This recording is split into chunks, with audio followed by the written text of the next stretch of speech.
Welcome to the Business Spotlight series. My name is Donna Kapmeyer, and I'm the CEO and firm owner of Capital Gain Plan Consulting and Action Coach in South Texas, and I will be your host for today.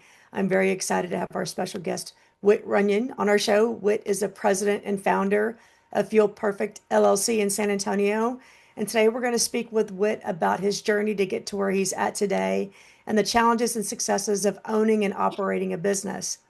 If this is your first time on our channel, please be sure to like and subscribe so that you can get notifications when we publish new content. Well, Whit, welcome to the show. It's awesome to have you on. Thank you. I am so happy to be here. This is really exciting for me. Well, we're very excited and we're very excited to promote you and to talk about your business. So let's just kind of start with how did you get started? How did you get into this business in the first place? I got into this. I wasn't even looking to start a business. I was working as the facility superintendent for the 911 system here. And we had a third party come in and do a facility audit where we were showing them all of our record keeping, all our procedures and so forth.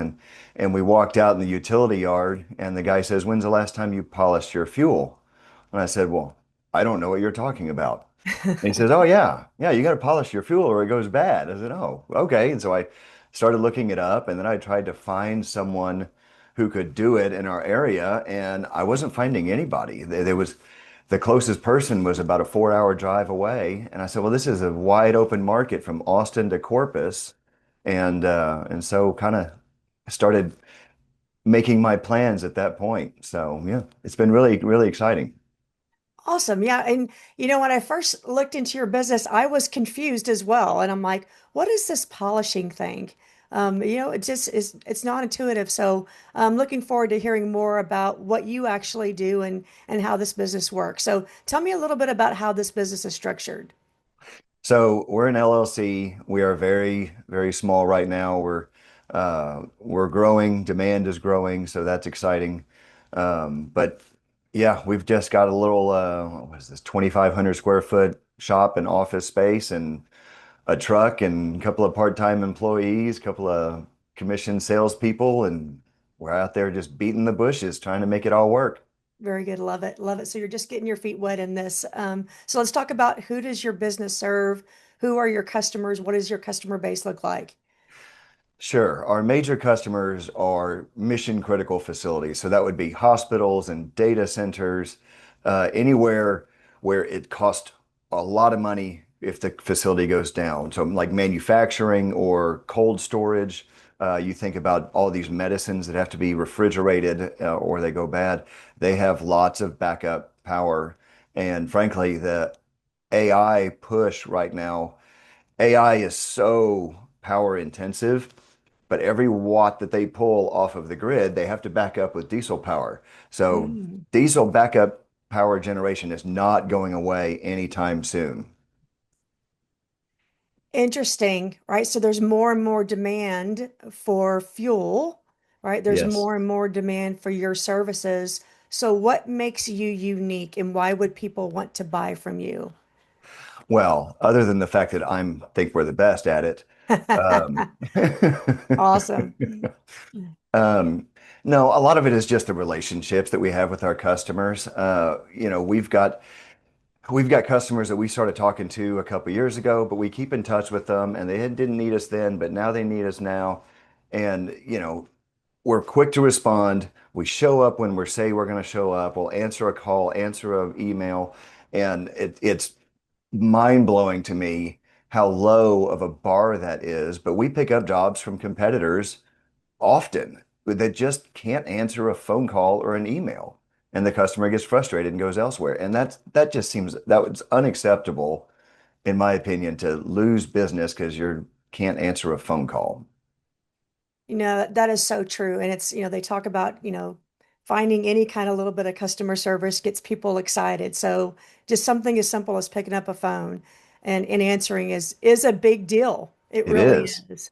Are there a lot of competitors in your space, or do you find that you mentioned earlier that's kind of a wide open playing field, if you will, or is there a lot of competition? No, no, there isn't really much competition. There's a big guy in Houston, or a couple in Houston, one in Dallas, but really from Austin to San Antonio, there's one other gentleman that's doing it, and he's not really pushing it. The fuel polishing is kind of a side gig for him. Um, they deal more with fuel supply and delivery, but they do fuel polishing if the customer asks for it, kind of thing.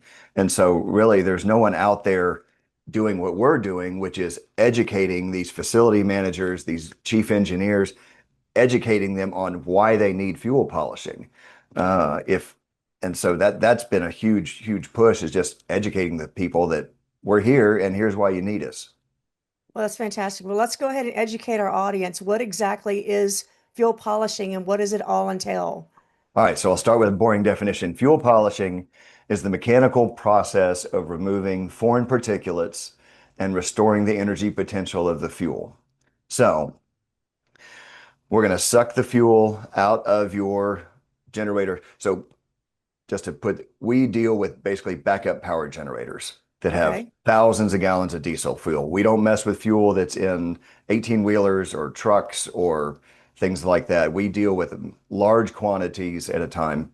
The smallest quantity we'll do is about 500 gallons. So Okay. we suck the fuel out of the tank. We run it through a system of centrifugal force and filters and magnets, and then we put it right back into the customer's tank. So it's kind of like dialysis for your generator, essentially. We're not storing the fuel, we're not taking the fuel somewhere and rehab it. We're doing everything on site right there, and there's almost zero fuel loss. The only thing we drive away with is the particulates and the water content and all the stuff you don't want in your fuel. So thanks for that technical definition and diving into that. So what is the importance of actually doing that? What's the benefit? Right. So, you know, bad fuel in a generator can just wreak havoc on a lot of different systems. The first of all is your fuel filters that are on the generator. If those get clogged, the generator shuts down and you've just lost backup power. Particulates in the fuel can also lead to premature wear on your fuel pumps and premature failure of fuel injectors. And if you take like a standard Caterpillar fuel injector to replace it, is about $2,000. And typically, if you're going to replace one injector, you're going to replace all eight or 12 or 16 or however big your generator is at $2,000 a pop, that's a lot of money. Whereas we probably could have come in and cleaned the fuel for maybe the cost of just that one injector or sometimes even less. Oh, so very important because it can lead to catastrophic failure, if you will, which has some Yes. pretty bad consequences in the event that those generators go down. Yeah, because it basically takes three things to make any engine run. You've got your three major components, which is air, spark, and fuel. And so when these generators get under maintenance contracts and they check belts, hoses, coolants, batteries, all that kind of stuff, but they don't tend to the fuel. And that is one third of what it takes to make that engine run, and it's being neglected often. Gotcha. Hey, well, thanks for sharing that. So being kind of fairly new and just getting started, what are some of the, everybody has struggles. Oh, Um, sure. what kind of struggles as a business owner can you share with our audience that you have had to overcome? Obviously the first major struggle is just cash flow. That is always going to be an issue. And that's sometimes an issue with any business ongoing forever is always trying to manage that cash flow. And there's been plenty of mornings when I wake up at 4 o'clock in the morning, thinking, oh my gosh, how am I going to make payroll? How am I going to, oh my gosh, freaking out. And I just got to just take some breaths and yeah, almost any problem you can find a creative solution to. You just got to work through it. Don't think of it as, doom and gloom and we've had to do a lot of self-positive reinforcement to say we're going to get through this. We're going to make this. And, it's all just ups and downs. Staffing, of course, that's always another issue and finding the right people to work with you. And I heard something a while back that stuck with me, and it was you don't have to be brilliant at hiring. you do have to be brilliant at firing. So Mm. everyone's going to present themselves on their best light when you're trying to hire them. And you're going to find out eventually if they were correct or not. So you don't have to be the best at hiring, but you better be able to fire that person if they're not living up to what they're supposed to be doing. That's well said. I'll add to that. I had somebody say one time, it's you experience the effects of a great hire for a long time, and you experience the effects of a bad hire for a long time, especially when you keep them and you don't know when to pull the trigger to let them go. Yeah. Yes. So, Yes. love the way that you phrase that. So do you have any particular vetting or is there any secret sauce that when you're like, you know what, I think it's time? Is there anything that you look for or kind of go to pull that trigger if that need arises? To let someone go. Yeah. Um, I am probably a little more lenient and a little more patient than I should be sometimes. But we no, if someone's just not getting it, I'm a very teaching oriented person. I like to teach people. I want them to learn. I want to give them opportunities to maybe fail and learn from that because I don't know about you, but that's how I learned the best was my parents just let me fail over and over and over again. And some people are just like that. Some people you can tell, some people have to experience it. And so I'm fairly lenient with the failures, as long as they're not malicious. That's the thing that is definitely a trigger. If it's someone purposely, riding the clock or, not, trying to just hide things. As long as you're honest, if you're honestly failing, we can probably work through it. If you're trying to hide and cover up, then that's definitely going to be a trigger right there. So, Yeah, well said. Yeah, thanks for sharing that. So let's talk about future state. Where do you see this business being in the next 3 to 5 years? What do you want it to look like? oh, billions of dollars, showering champagne from the heavens, all of that.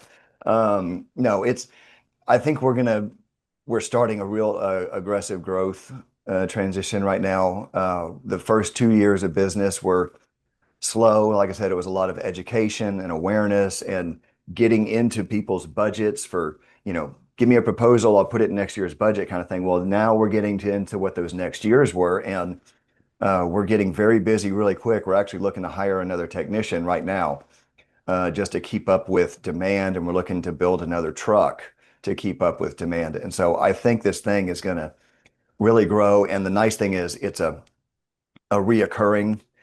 We come back every year, sometimes twice a year, depending on, how your fuel condition is. And so we're starting to get that repeat business that we built up from the first 2 years. We're getting a lot of new business. Google has been surprisingly good at bring driving business to us. It probably helps that we're one of the only companies that pop up when you Google fuel polishing around here. So that certainly helps. But yeah, we get surprisingly more business from Google than I expected. So that's wonderful. Awesome. So that's been a good marketing strategy for you because I was going to talk a little bit about that. What have you found to be good strategies as far as attracting um, clients? Yeah, so Google is great for people that already know fuel polishing. Maybe they've done it in the past. Google's great because they know what it is, they understand it. But probably our biggest thing has been just face-to-face relationships. We're in a number of business networking development groups, things like that, with a lot of our target audience, which is going to be in building engineers, facility managers, property managers, things like that.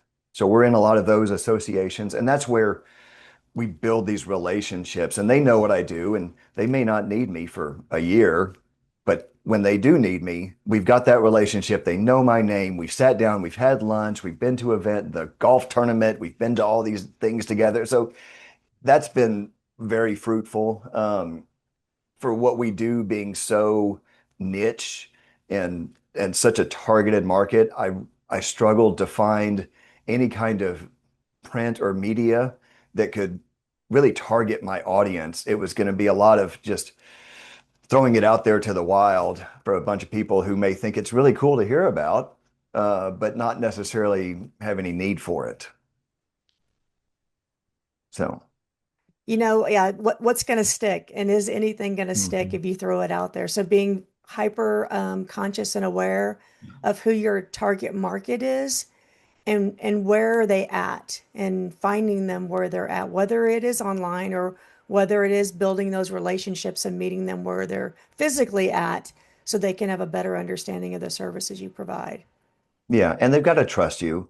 I've been to a couple of sites where they called me and said, I think we need our fuel polish. And I'll go out and I'll take a sample and take a test. And I'll say, you don't right now. Let's revisit it in 6 months or 12 months. But right now, I'd feel bad taking your money. So, and that's the kind of stuff that next year they're definitely going to call me because I wasn't trying to, shove proposals and invoices at them. So, yeah. Yeah, I love that. Yeah, know, like, and trust. And you're in that Mhm. relationship business, and that's just it's critical. And so many people that I have talked to and interviewed, that's been the key is building that relationship and building that know, like, and trust.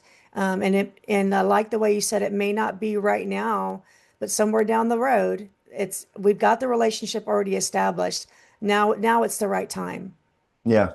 Yeah, and Well make the said. relationships, get the logo out, everyone, they recognize the logo and then they see it at the golf tournaments, they see it at the clay shoot tournaments, they see it at all these places that I help sponsor and do and it just keeps it fresh in their mind so when they do need me, they know who to call.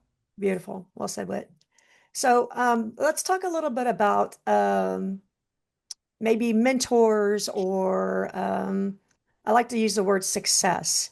Are there any mentors that you have like leaned on that said, these people are the reason why I am here where I'm at? And they have helped shape me in believing what I find is my definition of what success is. Yes. In fact, I'm going to give a big shout out to the UTSA Small Business Development Group, SBD. Yeah, SBDA, I believe it's called.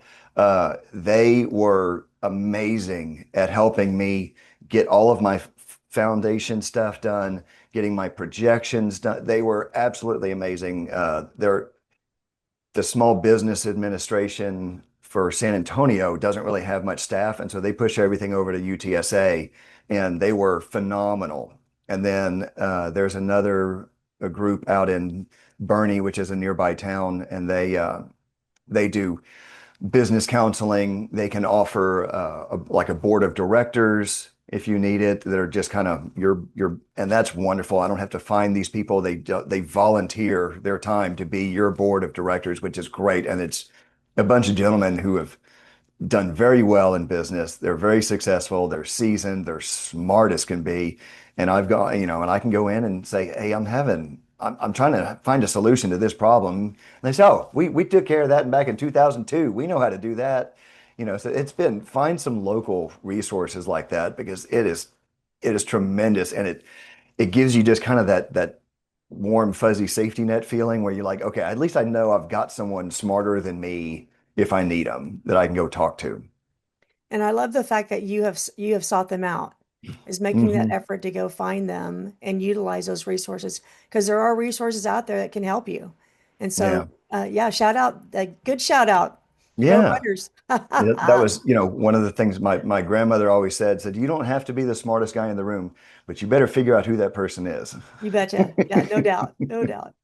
What would be one piece of advice that you would give to our business owners who are listening to this podcast? Oh man,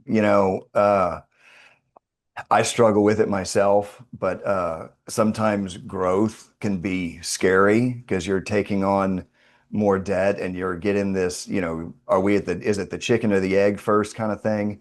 Do I build it and then they will come? And, I know from my experience, I'm very cautious in that sense. My wife, who works with me and she's amazing and she's pushing me. She's like, just do it. Just it's gonna happen. Just do it. And so, but yeah, you know, there's scary parts of business, and it was scary to start it, and it's scary to grow, and you just gotta.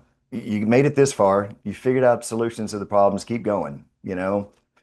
Yeah, that's where personally I struggle is growth, It's which is tough. It's tough. But you know what? You said it so well.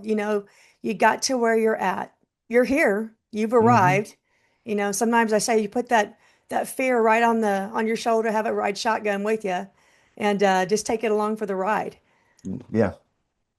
Very well. What's a great way for people to get in contact with you?